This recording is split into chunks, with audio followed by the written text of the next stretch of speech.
Проблемы в городе с водой, они у нас ежегодно, особенно в паводок, когда начинается ледоход.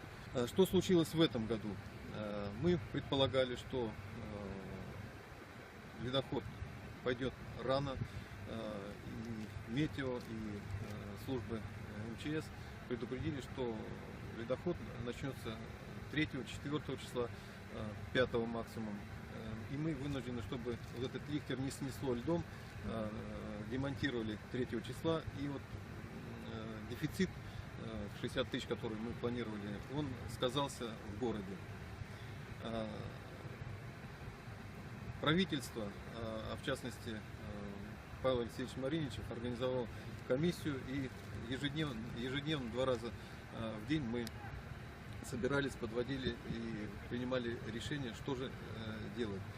Вот этих 60 тысяч кубометров, которые рассчитан водозабор, стало не хватать. И мы в 1992 году, если посмотреть вот на реку, мы установили, сами изготовили силами работников водоканала, установили плавучую насосную станцию с оборудованием таким же, как и на водозаборе. Единственное, что без фильтрации воду забираем из дна реки.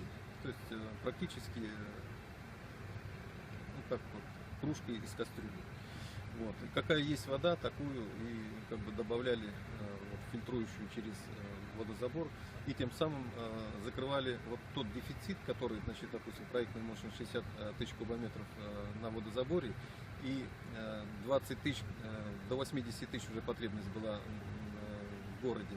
Мы вот этот дефицит закрывали как раз так называемой плавучей насосной станции под названием «Лихтер». С 1972 года работает вот существующий водозабор. Он раньше был проектной производительностью 35 тысяч кубометров. Для города это тогда, в те времена, было нормально, город был обеспечен. Но в связи с тем, что город стал интенсивно расти, и особенно в последнее время, водозаборное сооружение силами работников водоканала было расширено до 60 тысяч кубометров. В зимнее время вода и так чистая, а особенно вот в паводок. Но когда начинался паводок, то все равно вода при таком устройстве водозабора и без очистки, цветность и мутность в городе всегда повышалась, было заметно, но народ не реагировал, ну и в принципе сильно не чувствовал.